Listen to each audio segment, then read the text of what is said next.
We're live.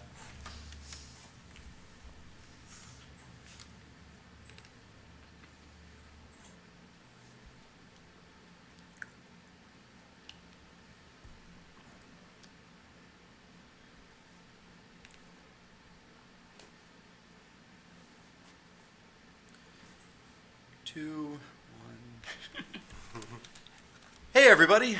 Thanks for tuning in. As I don't even know if that's the right verb for Twitch, but thanks for watching. I'm Daniel Clemens. I'm a developer and designer here at Leap Motion, and I'm Barrett Fox, an interaction designer and engineer here at Leap Motion.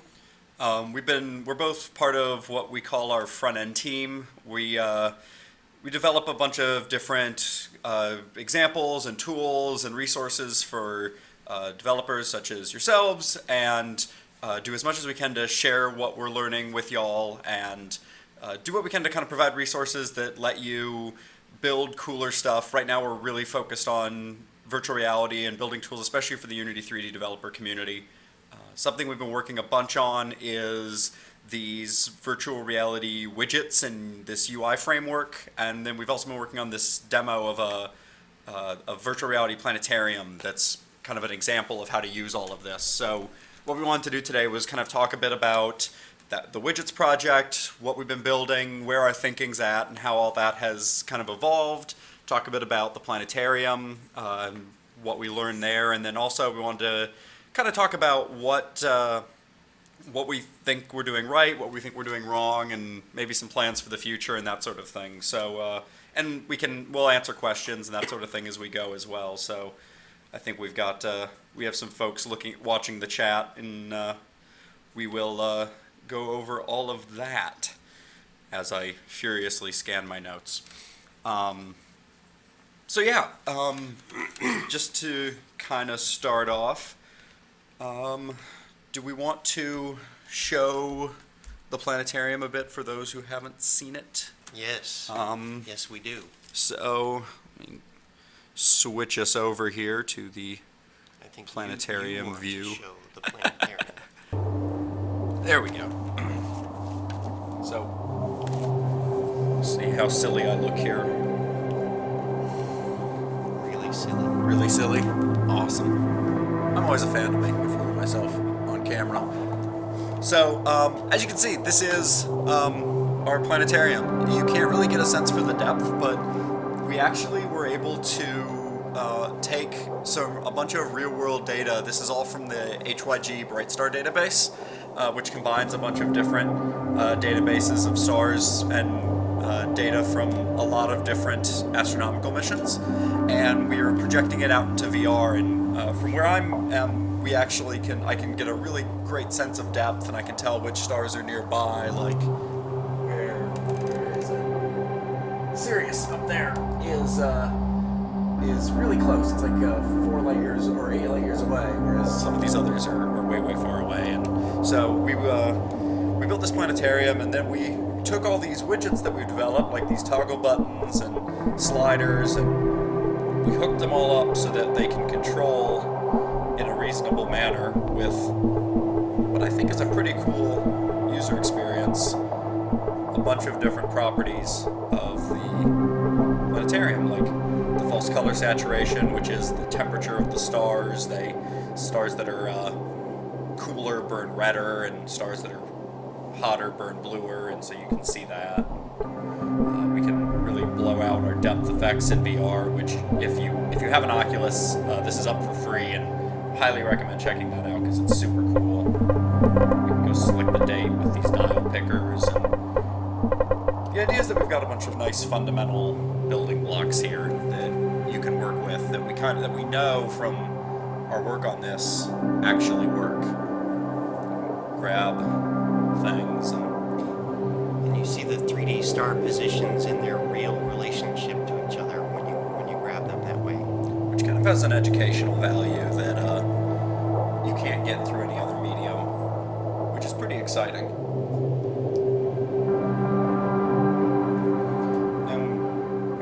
And we've been trying to tackle things like three-dimensional navigation, and figuring out how do we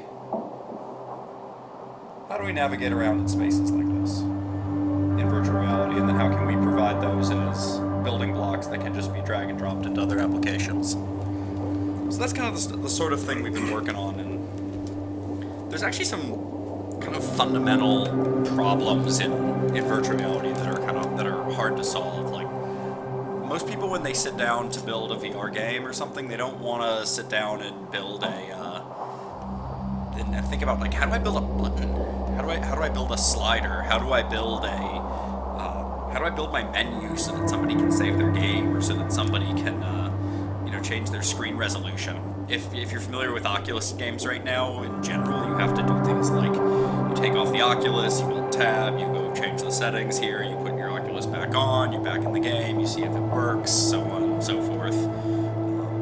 If you're in a lot of kind of early lead motion demos in Oculus, you have the problem that there are elements that need a mouse and keyboard. You can't see those to go grab them. You've got all the great natural interface with your hands, but it's hard to go interact. And so nobody really wants to think about, or nobody wants to have to think about that stuff. But as a team, we've kind of been trying to build out a set of Legos that you can use to kind of throw those together and get them working in your game and make them customizable so you can make them fit inside of all that.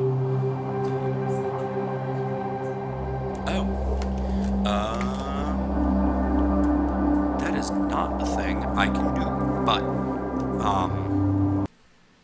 we can switch back out of it for now. Is that better? We'll know in about 15 seconds. Yes. There's the nice Twitch delay, Indeed. which is fun. Indeed. But yeah.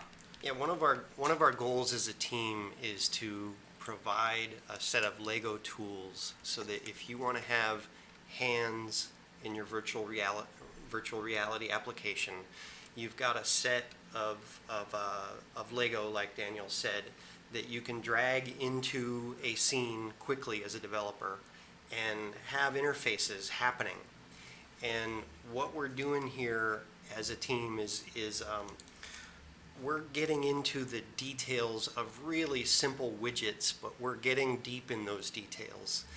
And one of the things that we did was to create a slider. And if you're making a slider on your web page or even on the iPhone, it's really, is it clicked? Therefore, move it wherever the cursor goes. And not to trivialize, but it is a fairly simple thing to do in those UIs. But as we do that in virtual reality and with virtual hands, this extremely simple little gated task becomes a lot more interesting. Yeah. You talk about like a matrix of complexity. Yes, that matrix is a collider, and you want to move it with another collider that is your finger. But then we're also thinking about the distance of that collider from you. How far does your virtual hand have to reach out? How big should your virtual hand be in relationship to the box? How do the cameras and their placement relate to the tracking? How do they relate to you being able to see what you're doing? And this simple matrix gets complex really fast. So what we wanted to do is we've worked on this problem solving, and we tested it with users, many users, and we iterated, and we rinsed and repeated. And we did an extensive batch of user testing that drove our iterative design process. And we don't want you as developers to have to do that if you're building an app with hands. So that's some of the hard work and the homework that goes into these widgets, and we want to be able to share that so that you don't have to start from ground zero. So kind of speaking of that, like when we started this project, it was what we've been calling Widgets 1.0, which was actually an internal project inside of Leap, and we wanted to create a set of UI tools that we wanted to be able to say that there was a set of UI interactions that would work with 100% accuracy. And that we could, go to a developer, go to someone and say, no, this stuff works and it works every time, and here's how to do it. And there was some question with motion control. Is that possible? Is that reasonable? This was back when we were first kind of getting into VR. And so Barrett, along with a small team of folks who I think have talked a bit before on Twitch, got together and they were like, we need, what should we build? And you all had a button, you had a slider, I think there was like a text scroller. And it was watching that iteration and watching kind of the team learn over time was really cool, because like it started out with like actual piston colliders.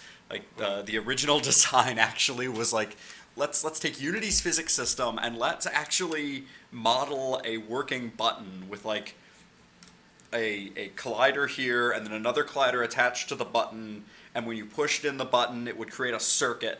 And excuse me. Yeah, this was Wilbur Yu, who you've seen on Twitch before, here. And this piston approach was really us exploring like the fact that we have a hand in virtual reality, and how can we really give you a sense that you're pushing a button. And the piston approach was a really logical way to look at the problem. Let's push in the piston, and when the piston pushes far enough, it triggers the event of that button, and the button does its thing.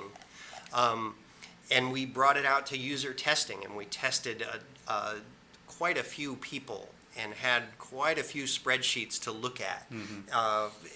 In terms of accuracy, in terms of success rates. Yeah. And how big should these be? Like how closely can we put them before people start having problems? And so a lot of that has kind of gone into the like what exists in Planetarium and what exists in like the widgets examples that are in our Unity assets and that sort of stuff.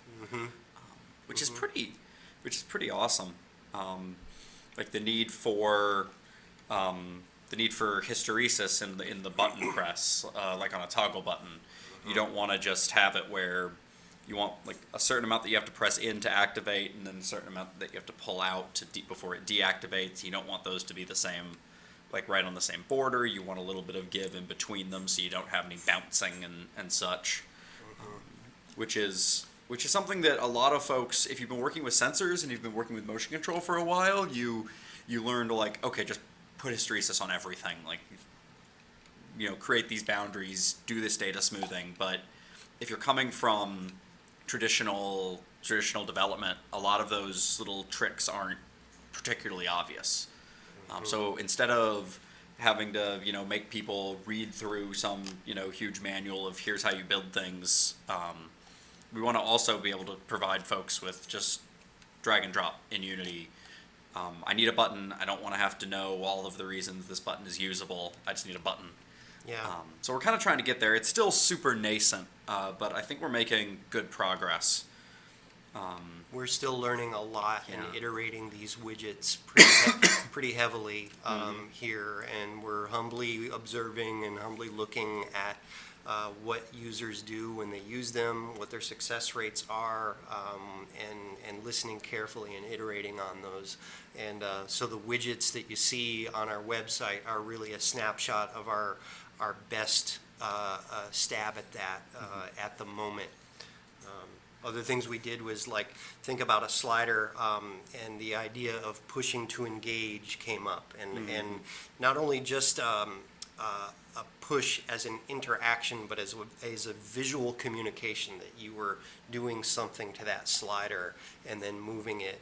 And we wanted to use the 3D stereoscopic perspective that you have in VR. So we want to see that button receding, and we want to give you a sense of that kind of And putting a little play in there so that as your hand is a little bit, you know, kind of all over the place when you're interacting, because you don't have anything you're pressing against, and making sure that you have a little play, and everything still looks like it's right, and everything still looks like you're interacting and looks like you're pressing.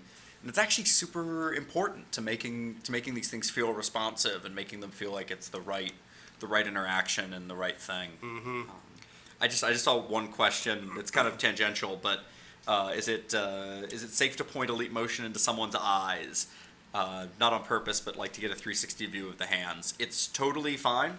Our tracking, in terms of like the whole like getting a 360 view of the hands, our tracking is optimized for either being on a desktop or if the application sets the right flag, being on a virtual reality headset.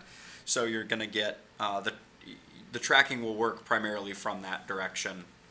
And you're already answering it in the chat, but yeah, that's a thing that it's totally safe. It's just infrared light, and there's plenty of that all over the place already. And they're not particularly strong IR LEDs. You can actually see them in Don't point image that at pass me. through. It's safe. But you can actually. Do we have another leap in the room by any chance? Just hanging out somewhere, maybe. How about here? There we go. Because what I was going to say is I could, if we plug that in, I think we got one here. Just to be tangential for a moment, because we can. And I hit that, and I do that. There we go. Some image pass through. So there's the infrared light. And, I mean, it flashes a little bright occasionally, but it's not that bad. And so you'll be pretty good. You can Also, also for those see who the haven't, inside for of those an who haven't Oculus. seen it, those are all the IR tracking points for the Oculus's positional tracking. So if you haven't seen that before, it's kind of cool. But that is the, and this is our, for those who haven't seen this before, this is our VR quick switch that lets you jump in and out of the camera view from the Leap Motion. It's built into the Planetarium. You can play with it in there. You have to press Q to turn it on. But once you've pressed Q, it toggles that on and lets you you wipe your hand right in front of the device, and it'll switch back and forth, which is pretty cool. We find that if somebody is in front of us waving and trying to mess us up while we're in VR, it's easy to just check and see who's out there. Helpful tools. It's that guy again. But yeah, sorry, kind of went tangential there for a second, but interesting stuff. Stay on point, Daniel. Stay on target. Stay on point. Stay on target. But yeah, so we kind of built those like 1.0 widgets, and they actually worked out, I think, pretty good. We did a lot of that user testing and iteration, and actually got to a point where the user testers were hitting things 100% of the time, and were actually able to complete all the tasks. And obviously, that's like one test in which that worked, but it worked, and we were able to get a pretty awesome result, which is not something that's easy to do in desktop. I gave a talk at the Dedicate East conference 2 weeks ago now, I think, and one of the slides was, if you've ever listened to anything I said before virtual reality, like anything about desktop motion control design or any of that, ignore everything. And it's interesting. Like a year ago, I was spending most of my time disabusing developers of the idea that you could do all the things you see in Minority Report and Iron Man and all that, because desktop motion control, like the visual feedback we get and the coordinate conversions you have to do in your head when you're like looking at the screen and moving your hand and all of that, like it's challenging. It's really challenging to make something that's usable. And in VR, a lot of the feedback that you need is there, and it works. And now we get to make the Iron Man interfaces, and we get to make the Minority Report interfaces, and pressing virtual buttons makes sense and works now, which is really pretty fantastic. Still getting over my New York flu, which, New York is a fantastic city, but next time I don't need the multi-day debilitating flu. Please. If any of you are in New York, if you all could just get rid of that for the next time, that would be fantastic. This leads into one of the things that's exciting here is the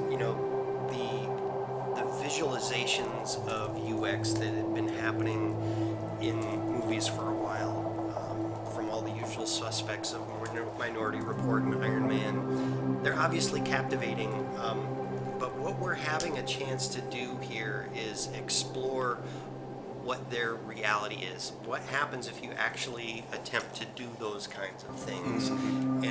And so we're actually able to put a bunch of buttons together and a bunch of sliders together, put them on your arm in an Arm HUD, and then watch what happens when a whole bunch of people use this. And this is the really, really heavy learning iteration that's going on right now that's really a blast to be around. It's like, hey, watch 50 people use that, and how does it work? And cringe a little bit every time. And learn and learn and learn. So we have a question. Yeah, there's just there's a couple questions here. So great to hear what works. Always find it interesting what you thought would work, but was actually really shitty. We will definitely. Yeah. There's a couple of those we can cover. I want to get to the other one here though, which is there an ETA for bringing the widgets to the Unreal Engine 4? Unfortunately, there's not an ETA right now. It's on our roadmap. It's something we know needs to happen. Right now, we're a relatively small team. You're kind of looking at it. So the plus or minus a few other folks who jump in when they have some time. But so we're a little, being able to jump into porting to UE4 is something we want to do. We don't quite know when it's going to happen. But we did just have the official announcement for the Unreal Engine 4 plugin. I think that was either this morning or yesterday. It was this morning, yeah. That really which is just came out fantastic. today. Yeah. And we've been, the folks who've been building that kind of sit across from us, so we've been watching that with great anticipation.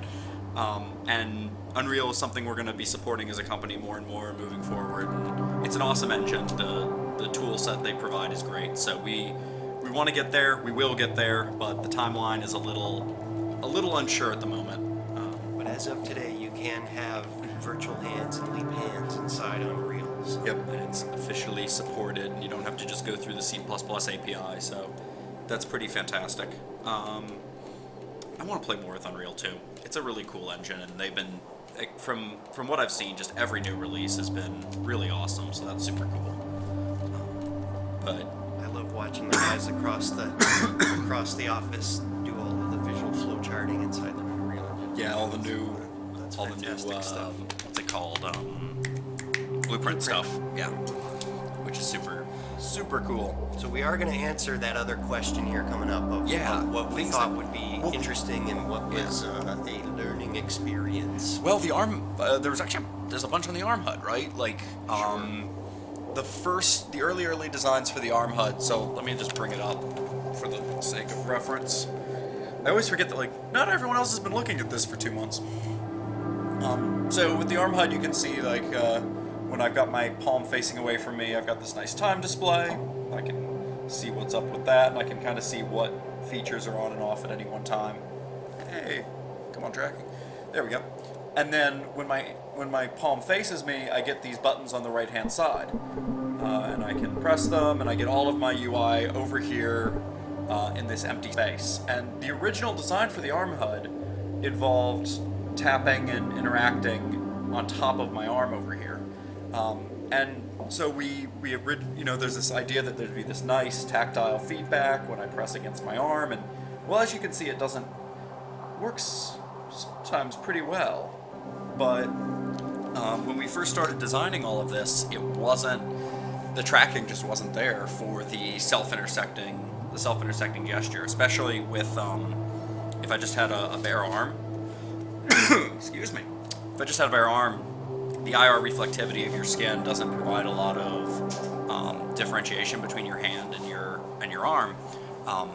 And so we went to our tracking team and was like, this should work, and right now it doesn't. Well, the fact that you're able to touch your arm there on the video is part of the feedback loop that's going on with us as the front end team here at Leap, in that we're wanting to do new types of interactions, and we're experimenting with all types of new interactions. And sometimes we're telling the tracking team, hey, we want to be able to do this. This is an area of the tracking to focus on. Yep. And that's one of the reasons why there's a front end team here at Leap.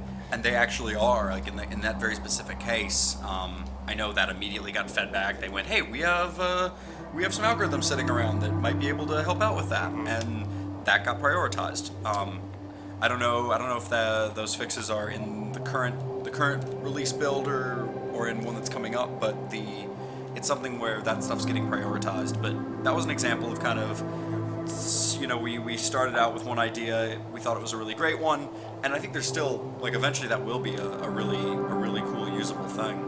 Well, here's some other learning that we gained from that process. This is a super rich experience, so there's multiple layers of discovery and learning as we do each of these things. We were going to put buttons on the wrist, and we discovered that to get better tracking in tracking's current state, it would be better to put the buttons out to the right and have them out into space. But the other thing this provides is more of a heads-up display experience. Oh yeah. Daniel's looking at the stars, and really what you're interested in here is not necessarily the Arm HUD. You're interested in the constellations that you're controlling. So in a way, this type of UX design that our UX designer Jody helped us with a lot, and Kyle, the designer, helped us with a lot.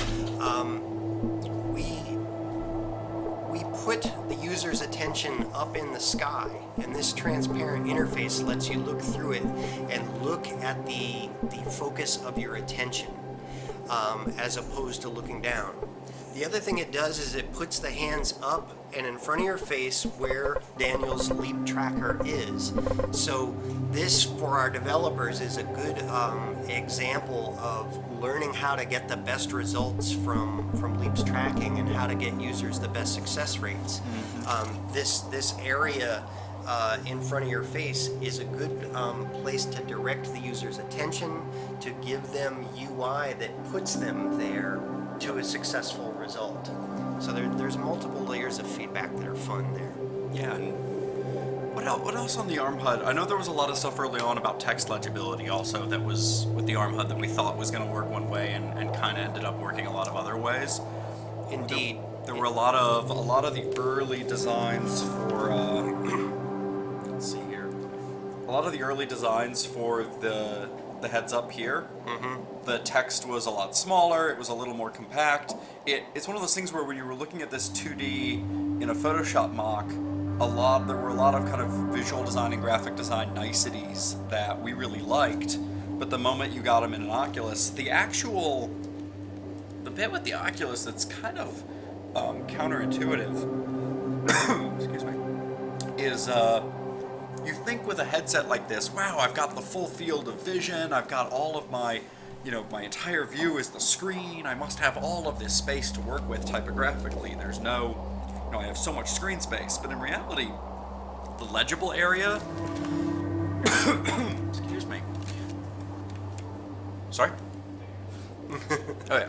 The legible area at any one time is pretty minimal. And I feel like it's actually smaller than a standard, 13 to 17 inch screen, because your eyes have to look straight forward for the lensing to work properly. So there's not a lot of the moving around that your eyes can do. You actually have to move your full head around to move. So you have a pretty small area. And this is an area in VR development that seems to be common through a lot of devices. And I saw an Intel research paper saying that they're working on ways to render pixels at the sides with more computing power than the pixels in the middle because lens distortion effect. And one of the things that this led us to do was to try to put as much of the text that is needed for these interfaces towards the center of vision, and it caused us to bring our designs in. And this is just another part of the iterative approach here. Really, in a web design, you might do a Photoshop mock-up and then hit it one for one on your web page. Here, you're doing a Photoshop mock-up and then you're bringing it into Oculus and observing, and back and forth and back and forth. And Kyle, our designer, just really rocked with that with me, just iterating really quickly, rapidly, and observing it each time to let it tune your work. The other thing related to text is that during the development of the Planetarium, Unity came out with 4.6 GUI, right. And their huge UI upgrade came. Which, thank the Unity gods, we've been waiting for it for so long. And it's really awesome. And there's there's early teething pains in the UI that we had to navigate, and also a lot of learning curve on our part in handling the sorting layers of the UI. But it really gave us like super crispy text and like wonderful Yeah, text. I feel like the treatment. text rendering in the 4.6 update was just really rather fantastic. It was a big leap ahead for Unity, and it came just in time because, like, as we noted, reading text in VR is pretty tough. So extra crispy text was really, really helpful for us. And there's still things that I think there's some things in here that we do well on the text side, and there's some things that I think are poorer, and that can improve and that will improve as hardware gets better and things like that too. Like, you know, you get a little bit of the aliasing on some of the thinner text and things like that. That there's definitely critique to be leveled here too. But we reached a point where these screens are a lot more simplified. They become a lot more legible. There's definitely a much larger minimum text size than I would have expected when you're in VR, which was definitely a bit of a learning here. The other thing was the width of these panels changed pretty drastically. Like when I've got my arm out, I've still got a fair bit of space over here that feels like it would be usable. But when you actually try and put interactive things out here and put visuals out there, you end up straining your vision a lot when you're looking around and trying to see different things. So that's that's something that definitely kind of came out of all of that and changed over time. The tilt of the rotation of that as well was something we messed with to try and get you to hold your hand at a different level. Yeah, this is another part of the behavioral feedback. We noticed that as we moved our arm from side to side to try to read things more, if we were had a look at target for the arm HUD that was pointed directly at the camera, well, as you move this, it would tilt the wrong way, and we'd get the UI facing away from you. So we had to kind of the UI looks at a point like off to the side of your head. There's an offset right? to it, yeah. Yep, and there's a fair amount of offsetting in the angles of the arm HUD to get it to really point at you and follow your eyes the right way. Another thing related to the 4.6 GUI is that we really ended up not just the text, but really rebuilding a lot of pieces of the widgets with the 4.6 GUI. And the new widget that we added for Planetarium was the dial picker. Right. And this is a thing where we got the task of making a dial picker not unlike what you see in iOS or Android, a simple dial spinner. But let's see how that can work in VR. So what we did is we made an array of text labels in a 3D loop and put it behind Unity's new 4.6 GUI masks. So we get a nice 3D effect on those dial pickers, but if you look to the side of the arm HUD, you can't see that 3D stuff in back of it because of the masking. So that was fun to really put the 4.6 GUI stuff through its paces there. It made us cry on a couple of occasions when we were getting the sorting right. But and there was a fun bug where all the labels just started floating off into yeah, that was cool. Got a couple other questions coming in here. What's the most challenging aspect when developing for VR interfaces? What do we think would be easy or intuitive that ended up being just not that great? Why don't you speak to the first? I think what we've been listing is a lot of the challenges, but there's a couple more that we want to share with you. Daniel, why don't you talk about the first iteration of the Joy Ball? Yeah, so there's I think, to speak super generally to the question about what's the most challenging thing in VR, and this is a little bit of a non-answer, but I would say it's the subtle differences between VR and desktop.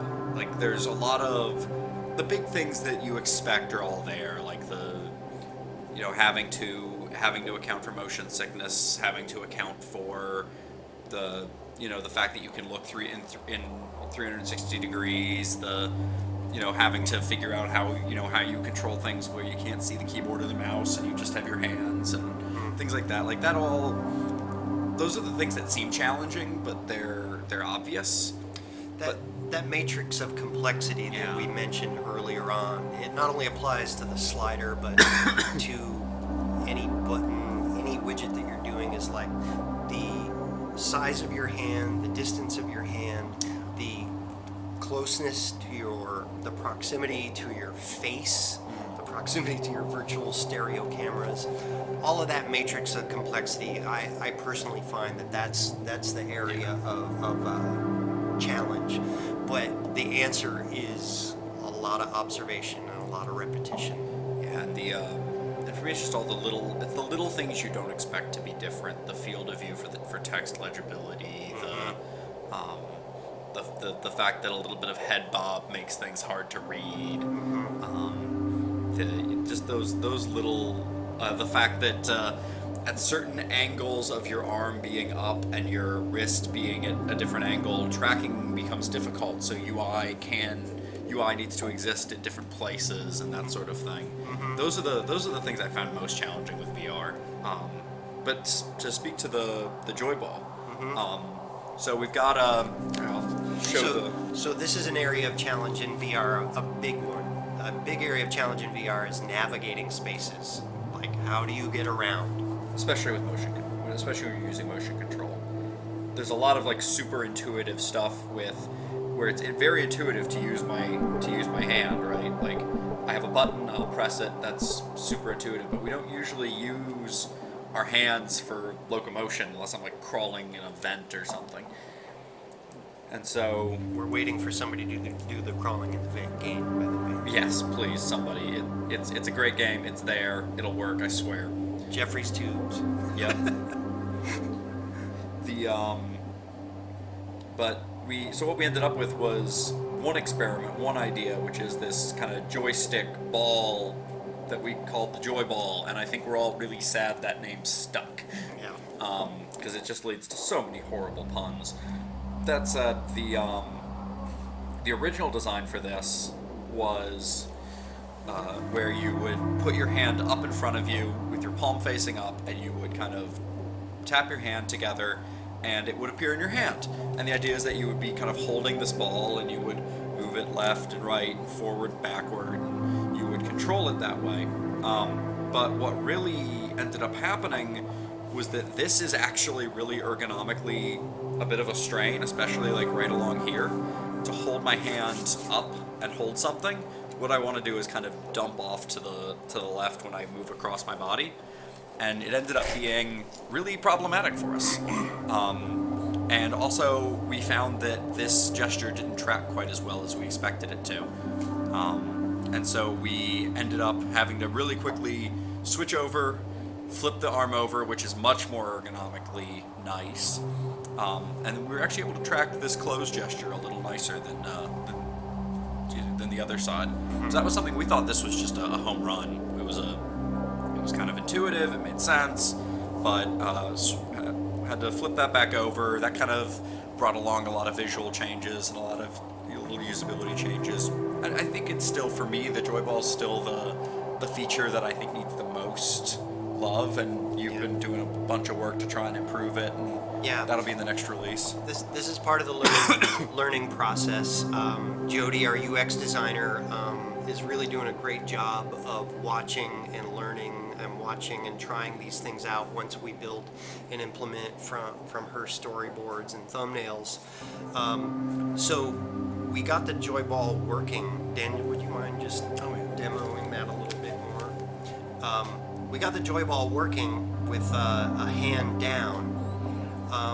But what we found is that if you initialize the Joy Ball with your arm too far away, then you either reach out of the tracking zone, or you can't even push it because your arm's not long enough. Or if you initialize it over here, you push off to the side out of view.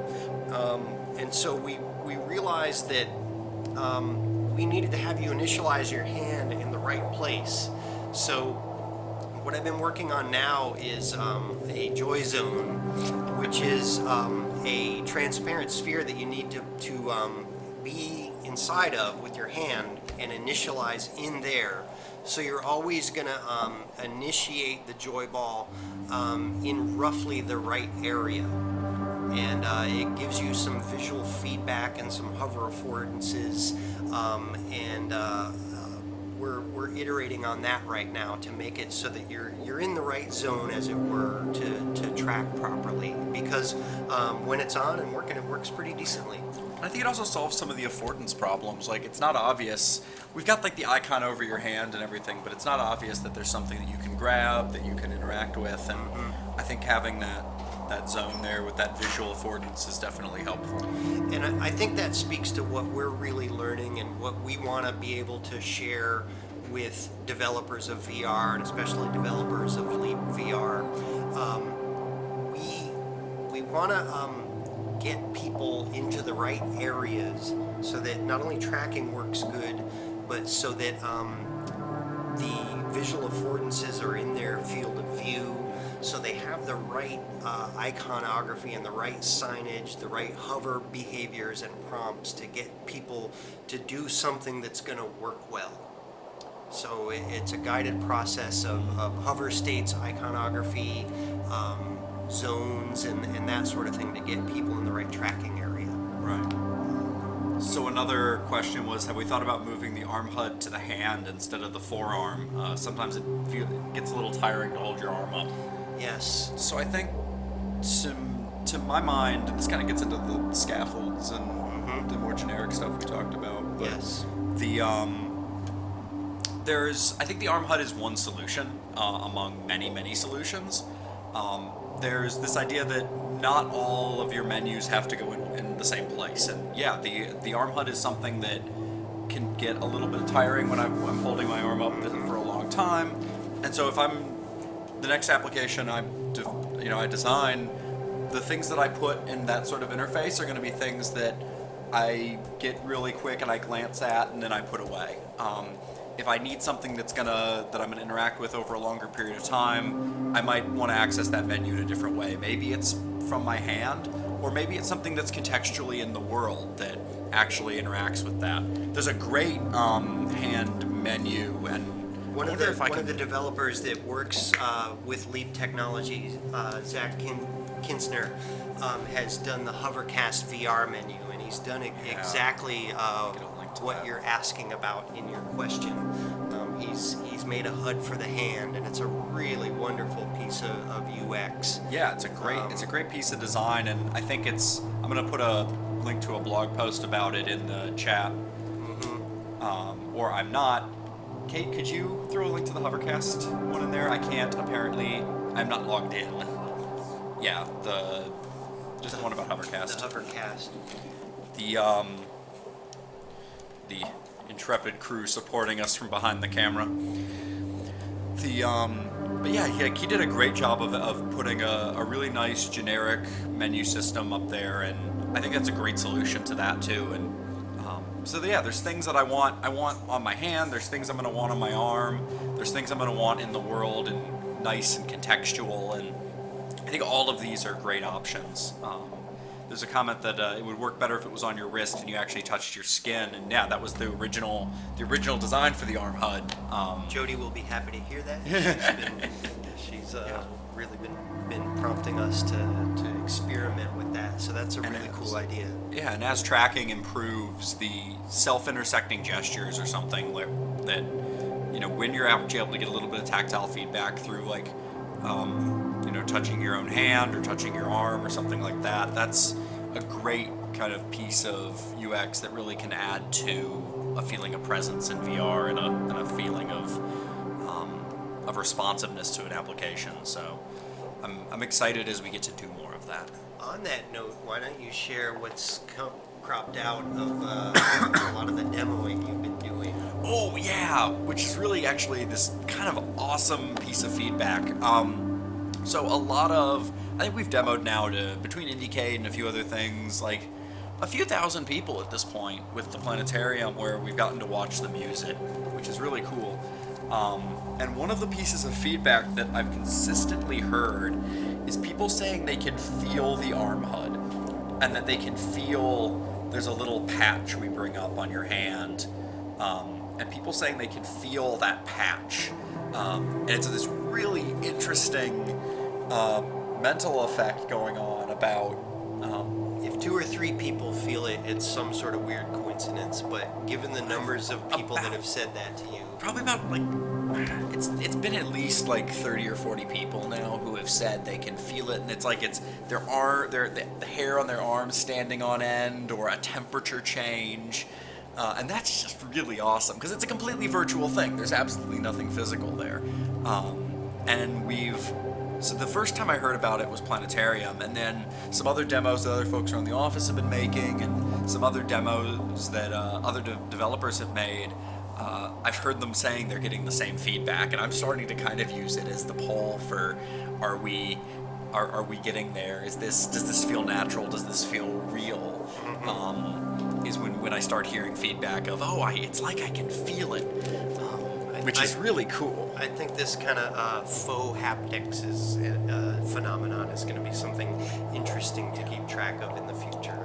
That's interesting And stuff. I got it a little bit when we added sound. A lot of people kind of forget about sound, and it's I think it's kind of one of the untold heroes for making a good VR experience. We added we don't really have like a huge budget or a lot of resource time to do great sound, but even just like you can hear the system sounds in the stream, right? Yeah. But just when we simply added these little beeps and bloops to the buttons, or added the clicks here in the dial picker, it got significantly easier to select an item, and it started to feel a lot more like I was pressing something. I noticed that people, when they were using it, before we added sound, they would really like push way through, and wouldn't really, like, the way their arm would move wouldn't be in the same way they would press a real button. And then once we added sound, I noticed people started getting a little more like jabby with it, like they would a real button, like popping back kind of at the right moment once they had pressed far enough in. And it was really interesting to watch. We respond to sound a lot faster than we respond to anything else. Like the actual, like even touch, our brain actually registers sound more quickly. So it's like having those little bits of feedback in there is actually super cool and super useful. In Widgets 10.0, we'll be adding smell. I've been wanting to play with that. I want to make a game where you actually aerosolize scents when things happen, like you. Yeah. But not so much today. Do we want to talk a little bit about our immediate roadmap, stuff that we're working on? Yeah. So we just released the 2.1 release of Widgets, which has a bunch of. One of the reasons backtracking just a little, I guess. Yeah. One of the reasons we built Planetarium was that we had these widgets we were working on, and we wanted to build more, and we wanted to make them better. And there's kind of this understanding that there's a difference between building something for the UX lab and building an actual product. And we want to make sure that the tools we're making actually are useful to real developers building real games and applications in the real world.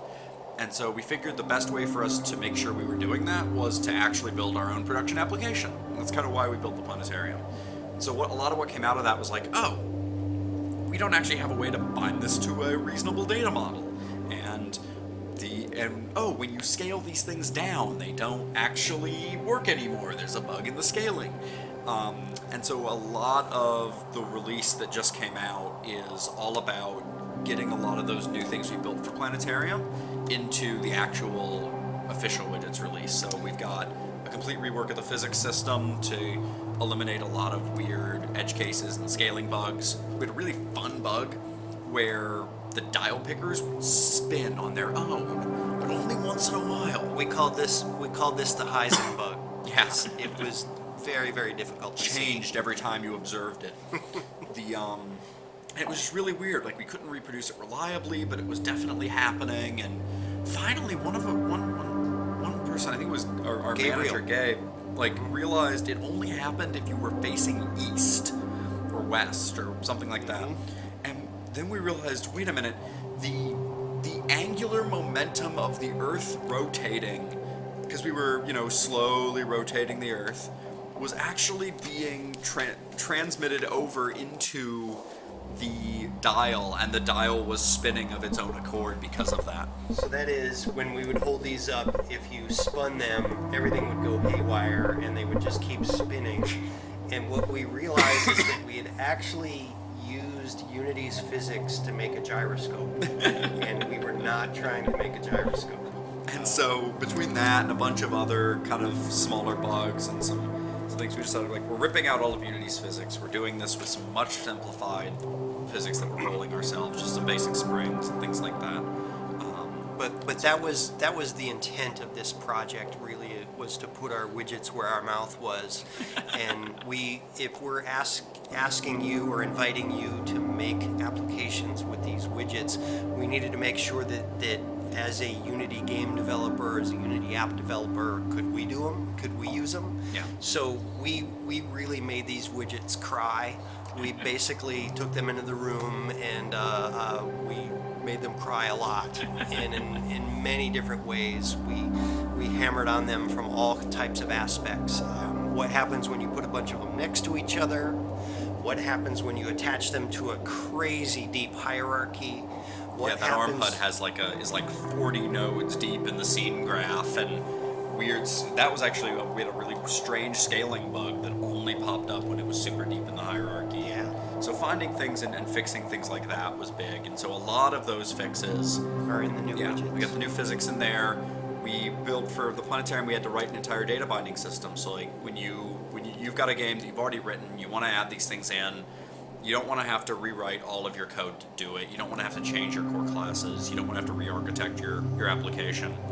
And so we wanted to make sure that was a big part of the Planetarium. Like, it was originally a side project of mine. It was its own freestanding application, and we leapitized it without having to reorganize the entire system. So you can plug it into any system now with not that much code. There's a data binding layer where you just write some very basic, like, I want to control this. If you want a widget to control a particular piece of data, you simply have to write how do you set it and how do you get the current value. And if you can write two functions that tell us how to do that, then you can control it from the widget. So on that note, it is my hope that the next time you see us on the Twitch stream, what we'd like to do is a very short half-hour demonstration project where we illustrate the fact that you should be able to bring in widgets like Lego, drag them into Unity,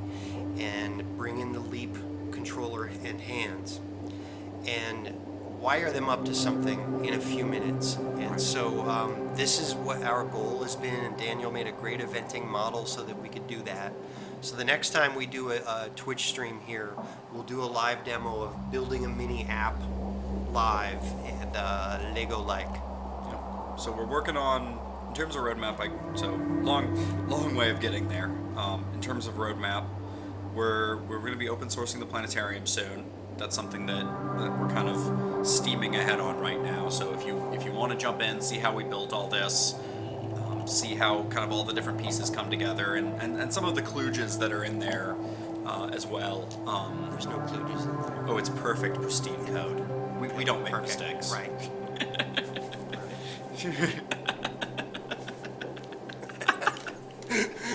Had to bring that out at some point. It seemed like the Yeah, right no, time. we got props. Might as well use them. But yeah, so we're getting all that out, and then I think we're going to be working on trying to get that Arm HUD and the joystick stuff into more generic kind of widgetized form. That's definitely on our roadmap. More stuff for Unreal is on the roadmap, though that's a little more questionable as to exactly when it's going to land. Yeah. And then more widgets. A lot of the widgets as they exist today are taking elements that are common in 2D interfaces and making them work in a 3D VR interface. But there's a whole set of things we can do that are possible only in 3D virtual reality. And so we want to start exploring and building interfaces that take advantage of that. Start figuring out what are the best practices and what are the what are the design patterns that we can use only here that are going to allow us to do more cool stuff. Oh, yeah, hand controller. Okay. Do you super excited about Unreal? What kind of future do you see with FPS games?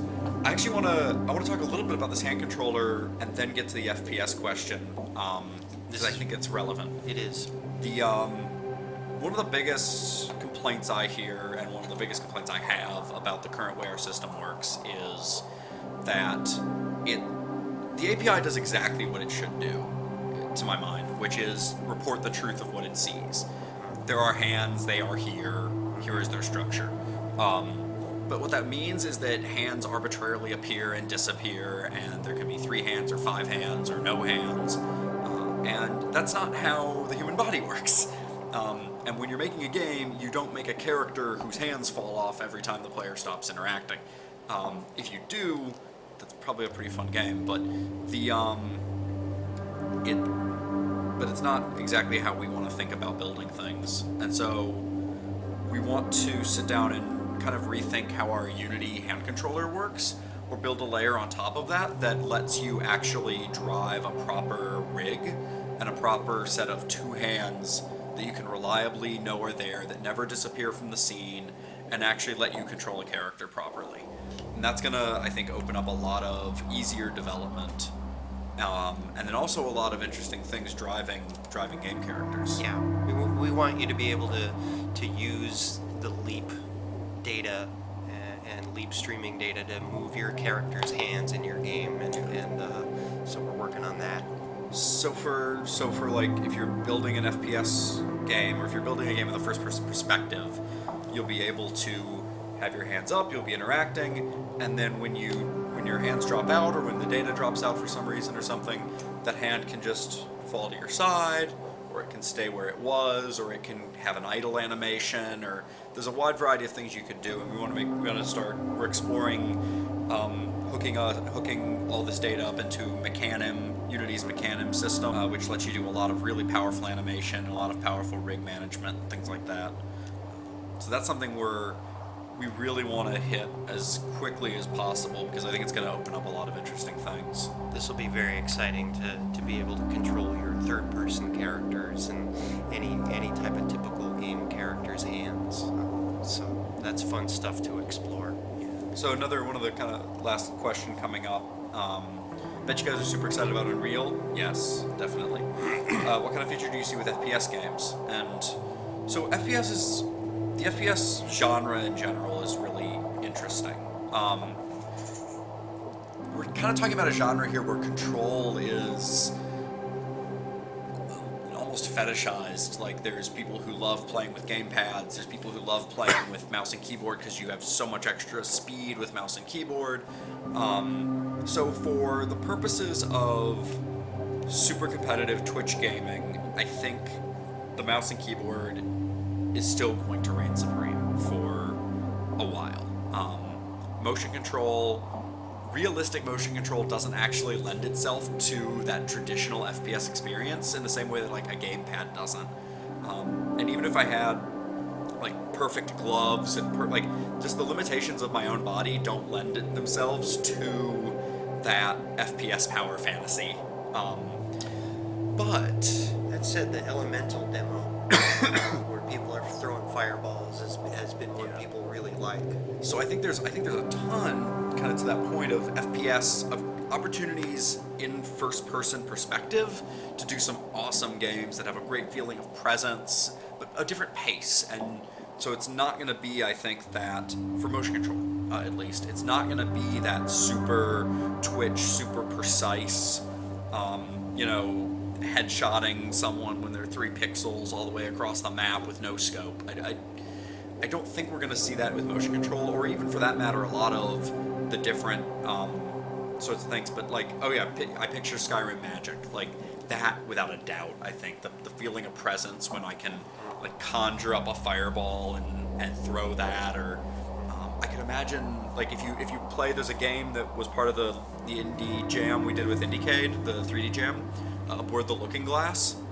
that does some fantastic kind of portal feeling puzzles with looking through your hands into different dimensions of time, and there's a lot of really fantastic things you can do in first person with that are a ton of fun. So that I'm really excited about, and I want to make sure that that's easier to develop with. That's one of the coolest things I like about our developer community is people are really inventing really heavily right now, and the first-person shooter genre is pretty thoroughly covered. It is got many examples and a long history, but this is the first game I've ever seen where you see the past by looking through one hand and you see the future through looking through another, and it's a fun puzzle game, and that's just one of like a whole bunch of different new types of interactions that are happening. That Elemental demo, if you haven't gotten a chance to play what's the full name? It's Elemental VR. It's Elemental with a capital L. Elemental with a capital L. And you can find it on our dev gallery. And you can find it on our dev gallery. Elemental, a ghost story. Ghost story. I knew there was some tag on it, but it's really cool. It's one of my favorite experiences to demo right now, and we were at IndieCade just watching people throw fireballs and ice balls, and pretty awesome. Water. Strangely zen. But yeah, so there's some really great stuff there. That's going to be a ton of fun. I'm really excited about third-person cameras, though. Yes. The third-person in VR, I've seen a couple of examples of it. There's some folks working on the game Lucky's Journey, I think. Not Leap Motion enabled right now. But that made me kind of, originally seeing that made me think like, wow, third person's actually, it works. You don't get sick, you don't get, it's not a weird kind of illusion. So I'm really excited to see that sort of thing get explored, and I can imagine with the Leap Motion being able to puppet a third person character, it's just going to be a really awesome experience. It will be fun. So I want to, for my part, that's something I want to play with a lot, and hopefully we'll see some folks do that in the future. I don't know. The comment was third person VR looks very clunky. I think it's something we need to explore. Like, there's a lot of, I think a lot of things are going to work and a lot of things won't, but I think it's the sheer exploration of it is going to be interesting. So Yeah, I mean, this is a time for experimentation. So I mean, people are just trying out third-person experiences in VR. So we haven't really seen all of the possibility there. yeah, exactly. Well, it's 6 o'clock for us out here on the West Coast, which I think means we're going to wrap up here pretty soon. Thanks so much for tuning in. I think we're going to try and be back next week or maybe the week after that. Next week's GDC, so that's going to be a little bit crazy. Oh yeah, keep an eye on our dev newsletter for announcements on all that. Also, if you're at GDC for GDC related things, we're going to be out and about a lot. Our offices are only a few blocks from the Moscone Center, so we're looking forward to all that fun and all the insanity that comes with that. And yeah, we're going to be out and about on the expo floor too, I believe. So there should be some fun stuff there.